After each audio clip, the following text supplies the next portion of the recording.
আমরা জানি এক বা একাধিক বর্ণকে পরপর বা সংযুক্ত আকারে সাজিয়ে শব্দ তৈরি করা হয়, অর্থাৎ শব্দকে ভাঙলে আমরা পাবো এক বা একাধিক বর্ণ। তো যে সমস্ত স্বর ও ব্যঞ্জনের সুষ্ঠু সংযোগে শব্দ গঠিত হয়েছে সেই স্বর ও ব্যঞ্জন বর্ণগুলিকে ক্রমানুযায়ী আলাদাভাবে দেখানোকেই বলা হয় বর্ণ বিশ্লেষণ। সহজ বাংলায় বলতে গেলে শব্দ যে যে বর্ণ দিয়ে তৈরি হয়েছে সেই বর্ণকে আমরা আলাদা আলাদা করে পরপর দেখাবো, এটাই হলো বর্ণ বিশ্লেষণ। তো বর্ণ বিশ্লেষণ করার সময় সহজভাবে কিছু বিষয় মাথায় রাখতে হবে। আমরা যখন বর্ণ বিশ্লেষণ করব একটা শব্দের, তখন ব্যঞ্জন বর্ণগুলোর নিচে অবশ্যই হসন্ত দিতে হবে। অনুস্বর, বিসর্গ, চন্দ্রবিন্দু, খণ্ড এই সমস্ত বর্ণের ক্ষেত্রে হসন্তের ব্যবহার হবে না। তাছাড়া সমস্ত ব্যঞ্জন বর্ণের ক্ষেত্রেই আমরা নিচে হসন্ত দেব এবং স্বরবর্ণের ক্ষেত্রে কোনো হসন্ত দিতে হবে না। আরও একটা বিষয় মাথায় রাখতে হবে, সেটা হলো শব্দের শেষে যদি হসন্ত দেওয়া না থাকে বা কোনো কার চিহ্ন দেওয়া না থাকে তাহলে অবশ্যই সেই শব্দের শেষে অ আসবে। এবারে আমি উদাহরণের সাহায্যে বিষয়টা সহজভাবে বোঝানোর চেষ্টা করব। আমার মনে হয় বর্ণ বিশ্লেষণ বিষয়টা খুবই সহজ। যত বেশি শব্দকে আমরা ভাঙবো তত বেশি বর্ণ বিশ্লেষণ আমাদের কাছে সহজ হবে, অর্থাৎ বাড়িতে প্রচুর পরিমাণে প্র্যাকটিস করতে হবে। এটা কিন্তু খুব একটা বেশি কঠিন নয়। এখানে একটা শব্দ লেখা রয়েছে, এটাকে আগে ভালো করে রিডিং পড়তে হবে। কি রয়েছে? ঈশ্বরচন্দ্র। কি? ঈশ্বরচন্দ্র। তো আমরা এক একটা করে বর্ণকে ধরে নেব। তো প্রথমে কি রয়েছে? দীর্ঘইকার। তো এই দীর্ঘইকার এর সাথে কোনো বর্ণ যুক্ত হচ্ছে না, আর এটা স্বরবর্ণ, তাই এর নিচে হসন্ত দেব না। দীর্ঘই মিটে গেল এর কাজ। তারপরে কি রয়েছে? দীর্ঘই এরপরে কি রয়েছে? শয়ব। যখন এই ধরনের যুক্ত ব্যঞ্জন থাকবে, এই যুক্ত ব্যঞ্জনের মাঝখানে কোনো স্বরধ্বনি আসবে না। এটা কি রয়েছে? শয়ব, অর্থাৎ তালব্য স, তারপরে কি রয়েছে? ব, শয়ব। তো বয়ের পরে কি আসে? বয়ের পরে কি আসে? একটা অ আসে। কিন্তু আমরা এদের মাঝে কেন কোনো অ দিলাম না? শয়ের পরেও তো অ আসার কথা, কিন্তু দিলাম না কেন? কারণ এখানে শয়ব যুক্ত অবস্থায় রয়েছে। যখন যুক্ত অবস্থায় থাকবে ব্যঞ্জন, যুক্ত অবস্থায় থাকবে, তাদের মাঝে অ আসবে না বা স্বরধ্বনি আসবে না। তো এখানে দেখুন শয়ব, তারপরে বয়ের পরে শয়ব, বয়ের পরে কি আসছে? একটা অ আসছে। তারপরে কি? তারপরে র, রয়ের পরে কি?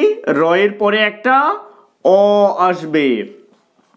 তারপর চ, তারপরে কি রয়েছে? চ, চয়ের পরে একটা অ আসছে। লক্ষ্য করে দেখুন প্রত্যেকটা ব্যঞ্জন বর্ণের নিচে হসন্ত দিতে হচ্ছে। তো চয়ের কাজ ও মিটে গেল। তারপরে কি রয়েছে? নয় দ র ফলা। যেভাবে লেখা রয়েছে সেভাবেই আমরা ভাঙবো। নয় দ র ফলা। তো প্রথমে কি? ন, তারপরে কি? দ, তারপরে কি? র ফলার র। তো রয়ের পরে একটা কি আসে? অ আসে। এখানে অবশ্যই হসন্ত হবে। তো ঈশ্বরচন্দ্র, এটাকে বর্ণ বিশ্লেষণ করলে আমরা এই রকম একটা রূপ পাবো। তারপরে কি? রবীন্দ্রনাথ। কি?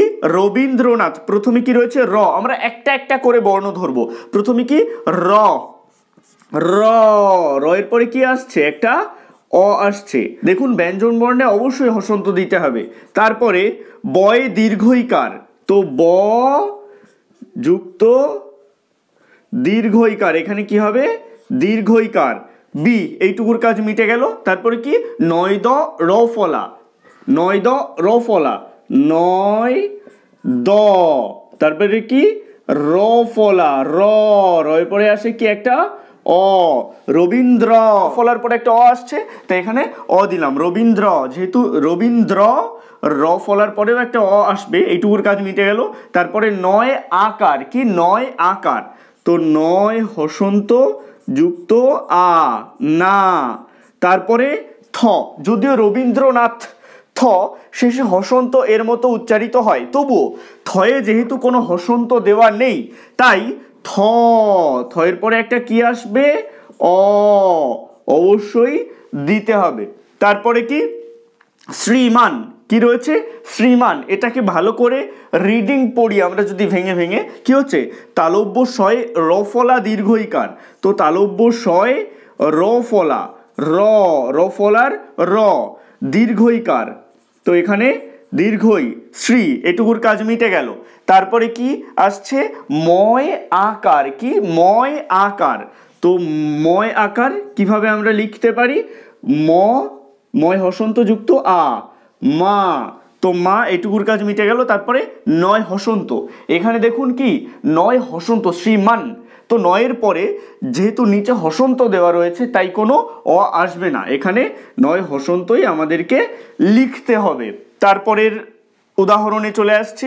এখানে লেখা রয়েছে জয় জফলা ঐকার মূর্ধন্য শয় ঠ, জয় জফলা ঐকার মূর্ধন্য শয় ঠ। তো কি রয়েছে, জয় জফলা, জফলার জ, তারপরে কি ঐকার দেওয়া রয়েছে। যদি ঐকার না থাকতো তাহলে জয় জফলার পরে একটা জ ফলা, যেহেতু জ ফলার পরে একটা অ আসতো, কিন্তু যেহেতু এখানে ঐকার দেওয়া রয়েছে তাই জয় জফলা ঐকার। তারপরে কি রয়েছে, এইটুকুর কাজ মিটে গেল। মূর্ধন্য শয় ঠ, তো কি আসছে, মূর্ধন্য স যুক্ত ঠ, ঠ, ঠয়ের পরে একটা কি আসবে, অ আসবে। তো ব্যঞ্জন বর্ণগুলোতে খেয়াল করে অবশ্যই হসন্ত বসাতে হবে, না হলে কিন্তু ভুল হয়ে যাবে। তারপরে কি রয়েছে, কর্ম। এ প্রসঙ্গে বলে রাখি, যদি কোনো বর্ণের মাথায় রেফকার থাকে তাহলে যে বর্ণের মাথায় রেফকার রয়েছে তার আগে র আসে, কর্ম। এটা কিন্তু আমরা উচ্চারণ করলেও একটু পেয়ে যাই, এটা কি হবে, কর্ম, আগে র আসছে তারপরে ম। তো কর্ম, এটাকে ভাঙলে আমরা কি পাবো, ক। প্রথমে কি রয়েছে, ক, ক এর পরে কি একটা অ আসছে। তারপরে ময় রেফ রয়েছে, আমি কি বলেছি, যে বর্ণের মাথায় রেফকার থাকবে তার আগে র আসবে, কর ম, ময়ের পরে একটা অ আসবে। তারপরে কাঁচা, কি রয়েছে, কাঁচা, এটা ভালো করে মনে রাখতে হবে। যদি কোনো বর্ণের মাথায় চন্দ্রবিন্দু থাকে, এখানে কিন্তু আকারের মাথায় চন্দ্রবিন্দু নেই, কাঁচা বানানে কয়ের মাথায় রয়েছে, তো এখানে কয়ে চন্দ্রবিন্দু আকার। তো কয় হসন্ত যুক্ত চন্দ্রবিন্দু যুক্ত আকার, এটুকু মিটলো, এটুকুর কাজ কা। তারপরে কি চয় আকার, তো চয় হসন্ত যুক্ত আ, চা, কাঁচা।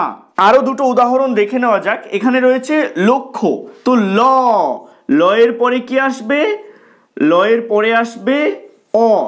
যতই আমরা এটাকে লক্ষ্য উচ্চারণ করি না কেন, ল যখন আমরা উচ্চারণ করি তখন কিন্তু লয়ের পরে একটা অ আসে, তাই ল আসছে।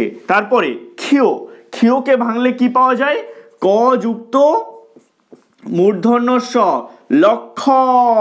তো মূর্ধন্য স এর পরে একটা অ অবশ্যই আসবে।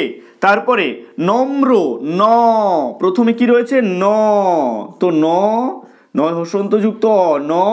তারপরে ময় রফলা, যদি কোনো বর্ণের নিচে রফলা থাকে তাহলে সেই বর্ণটাকে আমরা আগে লিখব, তারপরে রফলার র লিখব। কিন্তু নম্র, নম্র, রফলার পরে কি আসছে, একটা অ আসছে। তো আমি ঠিক যেভাবে দেখালাম এভাবেই আমরা প্রত্যেকটা শব্দের এক একটা বর্ণকে ধরে ধরে বিশ্লেষণ করতে পারি। আশা করি বিষয়টা খুবই সহজ। আপনারা বাড়িতে যত বেশি এটাকে প্র্যাকটিস করবেন তত বেশি বর্ণ বিশ্লেষণ আপনাদের কাছে সহজ হয়ে উঠবে। আজকের ভিডিওটি ভালো লাগলে অবশ্যই একটি লাইক করে দেবেন, ভিডিওটি কেমন লাগলো অবশ্যই কমেন্টে জানাবেন এবং ভিডিওটিকে শেয়ার করতে ভুলবেন না। ভালো থাকবেন, সুস্থ থাকবেন সকলে, আর অবশ্যই RS বেঙ্গলি ক্লাসরুম এর পাশে থাকবেন।